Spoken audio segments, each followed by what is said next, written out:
السلام علیکم ورحمۃ اللہ وبرکاتہ نحمدہ ونصلی علی رسولہ الکریم اما بعد۔ تمام بھائی اور بہنوں کا استقبال ہے، امید ہے آپ سب خیریت سے ہوں گے۔ الحمدللہ، اللہ کا شکر ہے میں بھی خیریت سے ہوں۔ تو قرآن پاک میں ہم اور آپ پڑھ رہے ہیں سورہ بقرہ، آیت نمبر 137 تک ہو چکا ہے۔ آج انشاءاللہ تعالی ہم 138 اور 139 کو کریں گے، دو آیتوں کو، جو کہ 1.5 لائن کر کے ہے، تو مکمل 3 لائن ہو جاتا ہے۔ تو انشاءاللہ تعالی اسی کو کریں گے ہم پورے تجوید کے قواعد کے ساتھ۔ تو اگر آپ میرے چینل پر نئے ہیں اور پہلی بار میری ویڈیو دیکھ رہے ہیں تو پلیز چینل کو سبسکرائب کرنا بالکل نہ بھولے اور بیل آئیکن بھی پریس کر لے تاکہ میری ہر آنے والی ویڈیو کا نوٹیفیکیشن آپ تک بآسانی پہنچے اور اس سے آپ تجوید کے ساتھ قرآن پاک پڑھنا سیکھ سکیں۔ ویڈیو کو شیئر بھی کیا کرے صدقہ جاریہ کی نیت سے۔ یقیناً جو اچھی چیز ہوتی ہے اسے اگر آپ شیئر کرتے ہیں اور اسے کچھ بھی لوگ سیکھتے ہیں تو ان سب کا اجر انشاءاللہ تعالی آپ کو ملے گا۔ تو چلیے سبق شروع کرتے ہیں۔ اعوذ باللہ من الشیطان الرجیم، بسم اللہ الرحمن الرحیم۔ صبغۃ اللہ ومن احسن من اللہ صبغۃ ونحن له عابدون۔ قل اتحاجوننا فی اللہ وهو ربنا وربکم ولنا اعمالنا ولکم اعمالکم ونحن له مخلصون۔ تو یہاں تک میں نے تلاوت کی ہے۔ آپ اوپر آ جائیں تو سب سے پہلے یہ جو لفظ ہے صبغۃ اللہ، اس کو جب ہم ادا کریں گے، یہ جو دو لفظ ہے صبغہ اور اللہ، سب سے پہلا جو حرف جو ہے وہ موٹا حرف ہے صاد، جو کہ حروف مستعلیہ کے اندر آتا ہے، لہٰذا جب ہم اسے ادا کریں گے تو ہم اسے بولڈ ادا کریں گے، بولڈ یعنی کہ موٹا ادا کرنا ہے، اور موٹا ادا کرتے ہوئے آپ کو با سے ملانا ہے، کیونکہ با کے اوپر کیا ہے؟ کنیکٹنگ سائن ہے، با کے اوپر سکون ایک علامت ہے جو کہ جوڑتی ہے، تو پیچھے والے حرف سکون والے حرف سے جڑے گی۔ تو صاد کو با سے جب ہم جوڑیں گے تو صاد ایک تو موٹا نکلے گا، دوسری بات یہ خیال رکھنا ہے کہ با سے جب ہم ملائیں گے تو با میں ہم کریں گے قلقلہ، کیونکہ با جو ہے حروف قلقلہ میں سے ایک ہے۔ حروف قلقلہ کے جو 5 حرف ہے اس میں سے ایک حرف با بھی ہے، تو با میں جب ہم پیچھے والے حرف یعنی کہ صاد کو ملائیں گے تو ہم کریں گے قلقلہ۔ قلقلہ کہتے ہیں ٹکرانے کو۔ جب آپ صاد کو با سے ملائیں گے تو با کا جو ساؤنڈ ہے وہ ڈبل ڈبل سنائی دے گا، جیسے کہ سیبو سیبو سیبو، سمجھ آ رہی؟ سیب غتل غتل غتل، یہ جو حرف غین ہے یہ موٹا حرف ہے۔ کیا ہے؟ موٹا حرف، یعنی کہ یہ بھی حروف مستعلیہ کے اندر آتا ہے، تو غین کو موٹا ادا کرنا ہے، جیسے کہ غ غ غ، غین زبر غ۔ اگر آپ پڑھ دے غین زبر غا، کیا پڑھ دے؟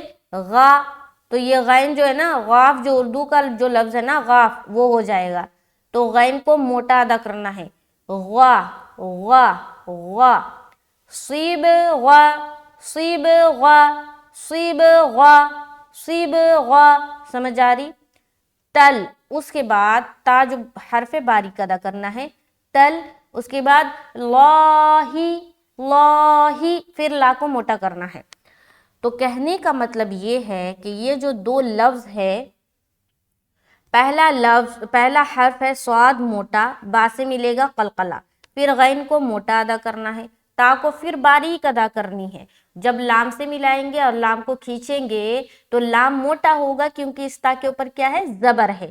بتایا تھا کہ لفظ اللہ کے لام سے پہلے جو حرف ہوگا، جیسے یہاں پر آپ دیکھ رہے لفظ اللہ کا لام اور اس سے پہلے والے حرف کیا ہے؟ تا ہے، اور تا کے اوپر کون سی حرکت ہے؟ زبر کی حرکت ہے۔ تو اس لام کو یعنی کہ لفظ اللہ کے لام کو ہمیں موٹا پڑھنا ہے قاعدے کے مطابق۔ تو جب ہم لام کو موٹا کریں گے تو اکثر و بیشتر یہ ہوتا ہے کہ یہ موٹا حرف غین اور لفظ اللہ کا لام کو بھی موٹا کرنا ہے، تو بیچ میں اگر باریک حرف ہوتا ہے تو اکثر و بیشتر یہ غلطی ہوتی ہے کہ جب دو موٹا حرف ہے، دو حرف کو موٹا ادا کرنا ہے اور بیچ میں کوئی باریک حرف ہے تو وہ بھی موٹا ہو جاتا ہے۔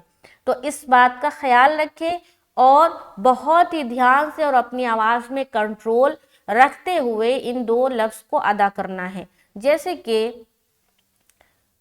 صبغۃ اللہ، صبغۃ اللہ، سمجھ آ رہی؟ صبغۃ اللہ، سمجھ آ رہی؟ تا بالکل باریک، اگر کوئی پڑھ دے صبغۃ اللہ، کیا پڑھ دے؟ صبغۃ الطل، طل اگر پڑھ دے نا تو یہ حرف تا نہیں بلکہ طا بن جائے گا۔ کیا بن جائے گا؟ طا بن جائے گا۔ تو اس بات کا خیال رکھنا ہے کہ حرف چینج نہ ہونے پائے، ہے نا؟ تا اور طا میں یہی فرق ہے، تا باریک پڑھے جانے والے حرف ہے، یعنی کہ یہ جو تا ہے یہ حروف مستفیلہ کے اندر آتا ہے، اس میں باریکی والی صفت پائی جاتی ہے، تو اس کو موٹا نہ کرے، ورنہ یہ موٹا اگر ہوگا تو یہ حرف چینج ہو جائے گا، تو اس بات کا خیال رکھیے۔ تو دونوں حرف کو پڑھیں گے صبغۃ اللہ، اللہ، اور اینڈ میں اگر آپ یہاں پر اسٹاپ لیتی ہیں تو ہا کی پراپر آواز آنی چاہیے۔ یہ میں ہر ویڈیو میں واضح کرتی ہوں کہ جب بھی لوگ ہا پر اسٹاپ ہوتے ہیں نا تو ہا حذف ہو جاتا ہے، یعنی کہ ہا کی بالکل آواز ہی نہیں آتی ہے، تو یہ غلط ہے، ہا کو پراپر ادا کرے صبغۃ اللہ، اللہ، سمجھ آ رہی؟ آگے تو یہ سمجھ آ گیا دو لفظ، پہلا جو صاد موٹا اور با میں ملتے ہوئے قلقلہ، غین موٹا، تا باریک، پھر لفظ اللہ کا لام موٹا اور ہا کے اوپر وقف کریں گے تو ہا کا زیر ہٹ جائے گا، سکون لائیں گے اور ہا پورے طور پر ادا ہونا چاہیے۔ آگے چلتے ہیں وَمَنْ أَحْسَنُ، واو زبر وا، میم نون زبر من، وَمَنْ أَحْسَنُ۔ اب یہاں دیکھیے واو کو جلد ادا کریں، میم کو نون سے ملاتے ہوئے جلد ادا کریں گے، لیکن یہاں پر ایک چیز دیکھیں کہ نون کے اوپر کیا ہے؟ سکون ہے، سکون ہے نا؟ سکون کے بعد کون سا حرف آ گیا؟ حرف حمزہ، یہ جو ہے نا حمزہ ہے۔ اب کوئی سوچے کہ یہ تو الف ہے، آپ حمزہ کیوں بول رہی؟ تو اس بات کو خیال میں رکھے، غور سے سنیں، جب بھی کسی الف کے اوپر آپ کوئی حرکت دیکھے، یعنی کہ زبر زیر پیش یا دو زبر دو زیر دو پیش، کھڑا زبر کھڑی زیر الٹا پیش، یا پھر سکون یا پھر تشدید، اس قسم کا اگر آپ دیکھیں تو سمجھ جائیں کہ وہ الف نہیں بلکہ حمزہ ہے، ٹھیک ہے؟ لیکن اگر الف خالی دیکھیں، جیسے کہ آپ یہاں پر دیکھ رہے ہیں نا الف کے اوپر کچھ نہیں ہے، اس کو ہم الف کہیں گے، ٹھیک ہے؟ اچھا نیچے آ جائے، یہاں پر دیکھیں، یہاں پر بھی الف ہے نا، الف کے اوپر کچھ نہیں ہے، اسے ہم الف کہیں گے، یہاں پر دیکھیے کچھ نہیں ہے، اسے ہم الف کہیں گے، لیکن یہاں پر آپ دیکھیں، یہاں پر الف ہے نا، الف ہے، لیکن اس کے اوپر کیا ہے؟ زبر آ گیا، تو اب اسے ہم الف نہیں کہیں گے، کیا کہیں گے؟ حمزہ، حمزہ زبر آ، یہاں پر بھی حمزہ زبر آ، سمجھ آ رہی؟ تو یہ سمجھ لے کہ الف کے اوپر کچھ بھی دکھائی دے تو پھر وہ الف نہیں ہے، الف جب بھی آئے گا وہ خالی آتا ہے، وہ اس کے اوپر کوئی سائن، وہ اپنے ساتھ کسی بھی قسم کا سائن یا سمبل کو لے کر نہیں آتا، وہ اکیلا آتا ہے، تو جب بھی اکیلا دکھے وہ الف ہے، جب بھی کسی حرکت کے ساتھ دیکھے تو وہ الف نہیں بلکہ حمزہ ہے۔ تو یہاں پر حمزہ ہا زبر آہ، سین زبر سا، نون پیش نو، ومن احسن، اب یہاں نون ساکن کے بعد حمزہ آ گیا تو یہ کون سا قاعدہ ہو گیا؟ اظہار کا قاعدہ ہو گیا۔ اظہار کا قاعدہ تب ہوتا ہے جب تنوین یا نون ساکن کے بعد حروف حلقی کے 6 حرف میں سے کوئی بھی ایک حرف آ جائے، تو یہاں پر حمزہ آ گیا تو ہم اظہار کریں گے۔ اظہار کے معنی ہے ظاہر کرنا، ہم نون کی آواز کو ظاہر کرتے ہوئے پڑھیں گے، جسے کہتے ہیں اظہار کا قاعدہ۔ تو اظہار کا قاعدہ میں آپ اس بات کا خیال رکھیں کہ وہاں پر رکنا نہیں ہے، دیر نہیں کرنی۔ جیسے بعض اوقات ہم غنہ اخفا یہ سب کرتے ہیں نا، تو ایک الف کے مقدار کے باقدر ناک میں آواز روکتے ہیں، ہے نا، یا چھپاتے ہیں، تو یہ ساری چیزیں نہیں کرنی، تو وہ اظہار کہلاتا ہے۔ تو نون ساکن کے بعد ایسے 6 حرف ہے جو آ جائے تو اظہار کرنا ہے۔ وہ 6 حرف کیا کیا ہے؟ حمزہ، ہا، عین، ہا، غین، خا۔ تو یہاں پر حمزہ ہے تو یہاں پر اظہار ہوگا۔ اس کے بعد احسنو، ہا کو بالکل سینے کی طرف سے نکالے، سین میں سیٹی کی آواز ظاہر کرے، نون کو پیش کی حرکت کے ساتھ جل پڑے۔ ومن احسنو، ومن احسنو۔ اب اگر کوئی یہاں پر اس طریقے سے پڑھے ومن احسنو تو غلط ہو جائے گا، تو یہاں پر رکنا بالکل نہیں ہے۔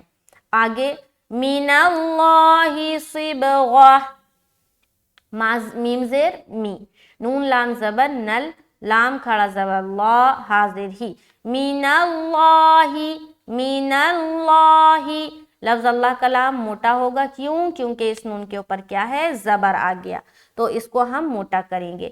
من اللہ صبغہ، صاد بازر، صب، غین، ہا زبر، غہ، صبغہ۔ اب یہاں پر دیکھیں، آپ سوچیں گے کہ یہاں تو تا ہے، میں ہا کیوں بول رہی ہوں؟ تو اس بات کو دھیان میں رکھیں، جب بھی گول تا پر وقف ہوگا یعنی کہ ہم رکیں گے، گول تا کسے کہتے ہیں؟ جب آپ کو تا اس شکل میں دکھائی دے، اسے کہا جاتا ہے گول تا۔ کیا کہتے ہیں؟ گول تا۔ اور ایک ہوتی ہے لمبی تا۔ لمبی تا کسے کہتے ہیں؟ دیکھیے نیچے آ جائیے، یہ جو با ہے نا، ایسا شیپ کا اگر آپ کو تا دکھائی دے تو اسے کہیں گے لمبی تا، اور اسے کہیں گے گول تا۔ تو جب بھی گول تا پر آپ رک رہے ہیں تو اس گول تا کو ہائے ساکینہ بنا دینا ہے، یعنی کہ اس کا پیش بھی ہٹ گیا، اور اس کا جو ڈاٹس ہے یعنی کہ نقطے ہے وہ بھی ہٹ گیا، اور 2 زبر بھی ہٹ گیا، اور یہ ہا بن گیا، اور اس کے اوپر ہم سکون لگا دیں گے۔ تو اب کیا پڑھیں گے؟ صبغہ، غہ، غہ، ہا کی آواز پراپر آنی چاہیے۔ سمجھ آ گیا؟ پوری آیت کو دیکھیں، یہاں تک دیکھیں۔ صبغۃ اللہ ومن احسن من اللہ صبغہ، صبغہ، صبغہ۔ سمجھ آ رہی؟ غین موٹا بھی اور صاد بھی موٹا، صاد موٹا ہوتے ہوئے با میں قلقلہ کریں گے ملاتے ہوئے، اور غین کو بھی موٹا اور ہا میں ملائیں گے تو غہ، غہ، ہا پراپر۔ اگر کوئی پڑھ دے صبغہ، کیا پڑھ دے؟ صبغہ، تو ہا ادا نہیں ہوا، تو اس بات کا خیال رکھے کہ ہا کو اچھے سے ادا کرنا ہے۔ صبغہ، غہ، غہ، غہ، ایسا۔ ہوپ کہ سمجھ آ گیا ہوگا۔ آگے چلتے ہیں۔ وَنَحْنُ، وَنَحْ، نون ہا زبر، نح، نح۔ دیکھیے آواز میں غور کرے، کس طرح کی آواز نکل رہی ہے۔ ہم نح نہیں بول رہے، نح نہیں، نح، نح، ایسا ساؤنڈ نکلے گا جب ہم اس ہا کو ادا کریں گے۔ وَنَحْنُ، وَنَحْنُ، وَنَحْنُ لَهُ، لَهُ، لام زبر لا، ہا الٹا پیش ہو، لہو، اور نیچے عابدون، عابدون۔ غور کرے، آ نہیں بولنا، عابدون نہیں بولنا، ورنہ یہاں پر یہ سمجھ آئے گا کہ یہاں پر عین نہیں بلکہ حمزہ ہے، عابدون نہیں ہوگا، ایسا، عابدون، عابدون۔ سمجھ آ رہی؟ دیکھیے کیسے ذرا ذرا سے میں حرف چینج ہو جاتا ہے، تو اس بات کا خیال رکھیے۔ عین بالکل اچھے سے نکالے حلق سے، عابدون، بازر بھی ڈالوا پیش، دو واو مدہ کریں گے، نون کے اوپر وقف کریں گے۔ اچھا یہاں پر ایک چیز دیکھیں، ہاں کے اوپر کیا ہے؟ الٹا پیش ہے، ایک الف کے برابر کھینچیں گے اور عین کو بھی کھینچیں گے اور دو کو بھی کھینچیں گے۔ وَنَحْنُ لَهُ عَابِدُونَ، وَنَحْنُ لَهُ عَابِدُونَ، سمجھ آ رہی کہاں کہاں کھینچ رہے؟ اچھا یہاں پر ایک چیز میں واضح کر دوں کہ فور ایگزامپل اگر آپ یہاں نہیں رکتے ہیں، یہ جو صبغہ ہے یہاں پر اگر آپ نہیں رکتے ہیں، ملا کر آپ کو پڑھنا ہے، تو پھر یہاں پر ادغام ناقص کا قاعدہ ہوگا، کیونکہ دو زبر کی تنوین اور اس کے بعد حرف واو آ گیا تو ملا کر ادغام کریں گے غننے کے ساتھ۔ ملا کر میں پڑھتی ہوں، وہ بھی سنیں۔ وَمَنْ أَحْسَنُ مِنَ اللَّهِ صِبْغَةً وَنَحْنُ لَهُ عَابِدُونَ، سمجھ آ گیا کیا پڑھنا ہے؟ ایک بار پھر دیکھیں، وَمَنْ أَحْسَنُ مِنَ اللَّهِ صِبْغَةً، صِبْغَةً، صِبْغَةً، سمجھ آ رہی؟ تَن، ایسا آگے۔ تو امید ہے کہ 138 جو آیت ہے وہ پوری طریقے سے اچھے سے سمجھ آیا ہوگا۔ آگے چلتے ہیں 139 کی طرف۔ قل، قاف لام پیش، قل، قل، قل، بالکل سمپل، بالکل آسان، قاف کو صرف موٹا ادا کرنا ہے، قل، قل، قل۔ آگے اتحاجوننا،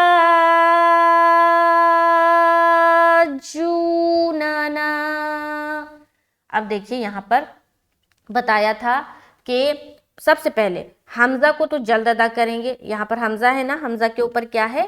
زبر کی حرکت ہے، تو حمزہ کو جلد ادا کریں گے، حمزہ زبر آ، اس کے بعد تاپیش تو، آتو، اس کے بعد ہا، جیم، الف، مد، زبر، حاج،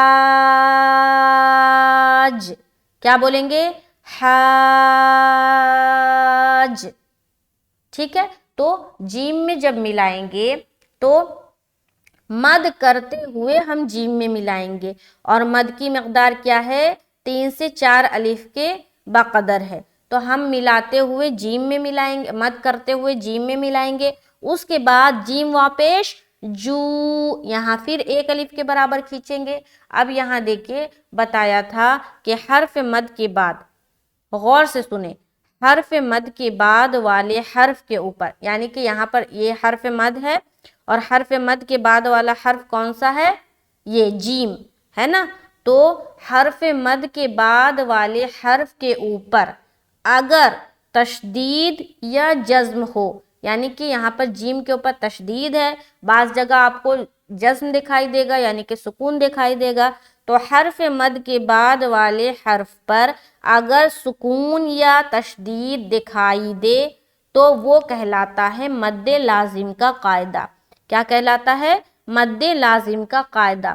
تو زیادہ تر آپ کو قرآن میں مد متصل اور مد منفصل دکھے گا، لیکن بعض جگہ آپ کو مد لازم بھی دکھے گا، لیکن وہ کم دکھائی دیتا ہے، جیسے کہ آپ نے یہاں دیکھا حرف مد کے بعد والے حرف کے اوپر تشدید آ گیا، اور اس کو ہم 3 سے 4 الف کی مقدار کھینچ کر ہم جیم میں ملائیں گے، اس کے بعد جیم واپس جو کریں گے تو واو مدہ بھی کریں گے اور ہا بھی نکالنا ہے، اور اس کے بعد نون زبر نا اور نون الف زبر نا، نا نا نا نا، پہلا جو ہے زبر ہے اور دوسرا ہے الف مدہ، تو اسی طریقے سے ادا کرنا ہے۔ قُلْ أَتُحَاجُّونَنَا،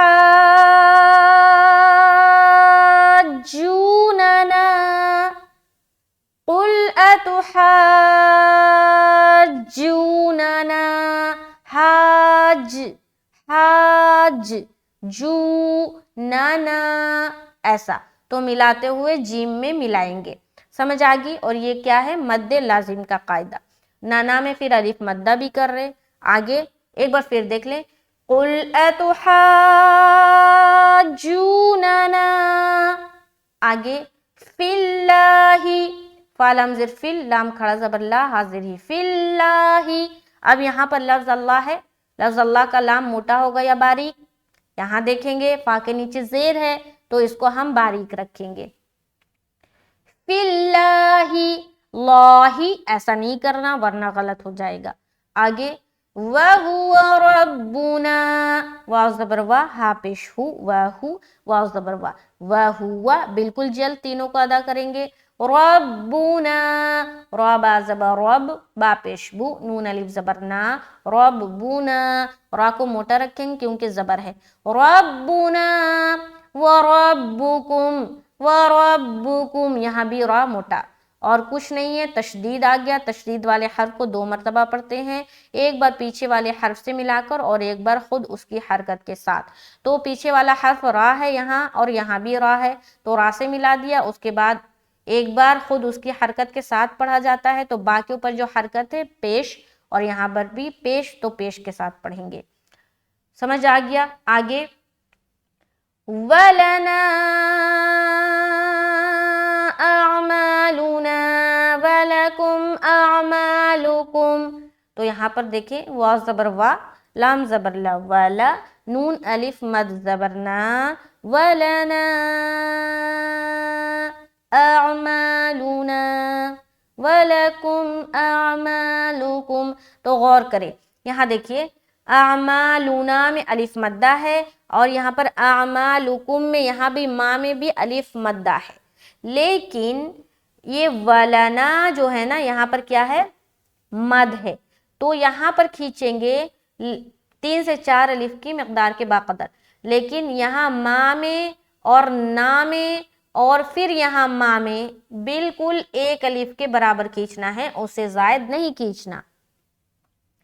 تو جب ہم پڑھیں گے سب سے پہلے یہاں پر دیکھ لیتے ہیں یہ مد کی کون سی قسم ہے؟ مد منفصل، کیونکہ حرف مد کے بعد حمزہ دوسرے کلمے میں ہے.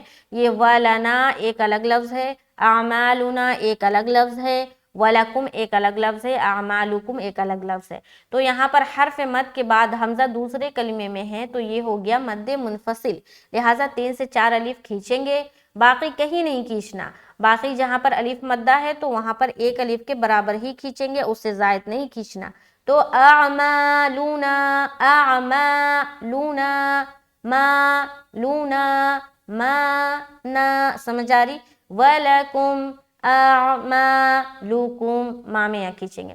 تو پورا لائن کو اس کو دیکھیں، آئین کو صاف اور واضح طور پر نکالنا ہے. وَلَنَا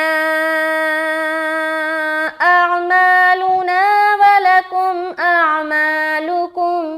سمجھ آ رہی؟ وَلَنَا أَعْمَالُنَا وَلَكُمْ أَعْمَالُكُمْ. ٹھیک ہے؟ ٹون میں کیسا آ رہا ہے؟ وَلَنَا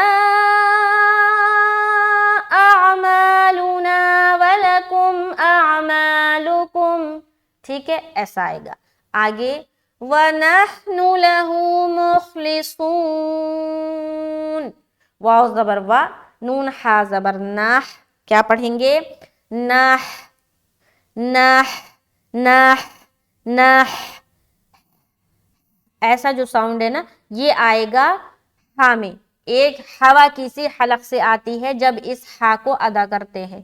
وَنَحْنُ لَهُ، لَهُ، لَهُ مُخْلِصُونَ، میم خاص پیش، مخ، لام زیر لی، صاد وا پیش، سو، نون زبر نا، مخلصون، سو میں واو مدہ. تو اس ہا کو کیسے ادا کرنا ہے؟ ہا، ہا، ہا، ایسے. وَنَحْنُ لَهُ مُخْلِصُونَ، مخلصون. پوری آیت کو دیکھیں. قُلْ أَتُحَاجُّونَنَا فِي اللَّهِ وَهُوَ رَبُّنَا وَرَبُّكُمْ وَلَنَا أَعْمَالُنَا وَلَكُمْ أَعْمَالُكُمْ وَنَحْنُ لَهُ مُخْلِصُونَ. تو آیت نمبر 138 اور 139 مکمل ہوتا ہے. شکر الحمدللہ. اور باقی 2 آیتیں رہ جاتی ہے 140 and 141. ایک پارہ میں، پہلا پارہ کا بس یہ 2 آیت باقی رہ گئے ہیں جو کہ مکمل ہو جائے گا انشاءاللہ تعالی نیکسٹ کلاس میں، اور اس کے بعد ہم اور آپ پارہ نمبر 2 شروع کریں گے۔ بہت خوشی کی بات ہے کیونکہ جب بھی کوئی آدمی شروع کرتا ہے نا، شروعات کرتا ہے، تو نہیں پتہ ہوتا ہے کہ ہم مکمل کر پائیں گے یا نہیں کر پائیں گے۔ پھر بات آ جاتی ہے ہر کام اللہ کی مرضی سے ہوتی ہے، تو اللہ نے چاہا ہے تبھی ہم یہاں تک ابھی پہنچ پائے ہیں، اور انشاءاللہ تعالی اگر اللہ نے چاہا تو پورے قرآن شریف کو ہم مکمل کریں گے اسی چینل پر، اور ہم سب مل کر انشاءاللہ تعالی۔ تو بس چینل کے ساتھ بنے رہیں، میرے ساتھ جڑے رہیں اور سیکھیں سیکھیں سیکھیں۔ یقین جانیں یہ سیکھنے کی چیز ہے، ہم اور آپ نہ جانے دنیا کی کتنی ساری چیزیں سیکھ لیتے ہیں، کوئی کچھ سیکھ رہا ہے، کوئی کچھ سیکھ رہا ہے، یہ بھی سیکھنے کی چیز ہے۔ قرآن بھی سیکھے، قرآن کو اچھے سے اچھا پڑھنا سیکھے۔ یقین جانے ہے نا، قرآن نا مطالبہ کرے گی قیامت کے دن کہ اس نے مجھے نہیں پڑھا تھا، اس نے مجھے کھول کر دیکھا بھی نہیں تھا، اللہ سے کہے گی۔ تو قرآن کا حق ہے اسے اچھا پڑھنا، اور ڈیلی قرآن کی تلاوت کرے، ڈیلی بلا ناغہ۔ صرف ان اوقات میں جب ہمیں منع ہوتا ہے، یعنی کہ پیریڈز کے وقت ہم نہیں پڑھ سکتے، تو پیریڈز کے وقت جو چیزیں ہیں جیسے کہ سورتیں ہیں، سورہ فاتحہ ہے، چاروں قل ہے، یہ جو دعا کی طور پر ہم پڑھتے ہیں نا، وہ ساری چیزیں ہم پڑھ سکتے ہیں صرف اور صرف قرآن کو چھوڑ کر۔ تو ان اوقات میں ہم قرآن کو نہیں پڑھیں گے، یہ ذکر و اذکار کریں گے، دعا ہے، درود شریف ہے، یہ ساری چیزیں پڑھیں گے، آیت الکرسی ہے، یہ ساری چیزیں پڑھیں گے، ذکر کریں، سبحان اللہ، الحمدللہ، کثرت سے آپ استغفار پڑھیں، یہ ساری چیزیں کریں۔ صرف جو 7 ڈیز کا ٹائم ہوتا ہے نا، کسی کو 7 ڈیز، کسی کو 6، 3، 4 اس طرح سے، تو ان دنوں میں صرف نہیں پڑھنا ہے، باقی دنوں میں پڑھنا ہے۔ اور بھائیوں سے بھی میری گزارش ہے نا کہ اپنی جو دن کی جو شروعات ہے نا، نماز اور قرآن کے ساتھ کریں، اس کے بعد دیکھیں کس طرح اللہ تعالیٰ روزی میں برکت عطا فرمائے گا۔ ہم کیا کرتے ہیں نا، ہم صبح جو اٹھتے ہیں نا، بس ہم کام کام کام، اور بس روزی کی تلاش میں ہم نکل جاتے ہیں۔ اپنے دن کی شروعات نماز اور قرآن کے ساتھ کریں، پھر دیکھیں کس طرح برکت ہوتی ہے۔ ہم پوچھتے ہیں نا کہ روزی میں برکت کیسے ہوگی، گھروں میں سکون کیسے آئے گا، تو سکون والا کام یہی ہے، نماز اور قرآن۔ جب تک آپ اس کو چھوڑ کر آپ ان چیزوں میں ان چیزوں میں سکون ڈھونڈ رہے ہیں نا، تو یقین جانے نہیں ملنے والا۔ سکون صرف اور صرف اللہ کے پاس ہے، اللہ کے کاموں میں ہے، اللہ کی کتاب میں ہے۔ تو یہ چیزیں کرے، صبح اٹھے، نماز پڑھے، قرآن پڑھے، ذکر و اذکار تھوڑا کر لے، اس کے بعد جن بھائیوں کو دکان جانا ہے یا آفس جانا ہے تو وہ اپنا جائے۔ اس طرح سے نا ڈیلی کا معمول بنائیں، یقین جانے تبھی سکون آئے گا زندگی میں۔ تو ملتے ہیں نیکسٹ کلاس میں، امید ہے آج کا جو لیسن ہے وہ سمجھ آیا ہوگا۔ مجھے دعاؤں میں یاد رکھیے، اللہ تعالیٰ میری اس محنت کو قبول فرمائے، آمین ثم آمین۔ السلام علیکم ورحمۃ اللہ وبرکاتہ۔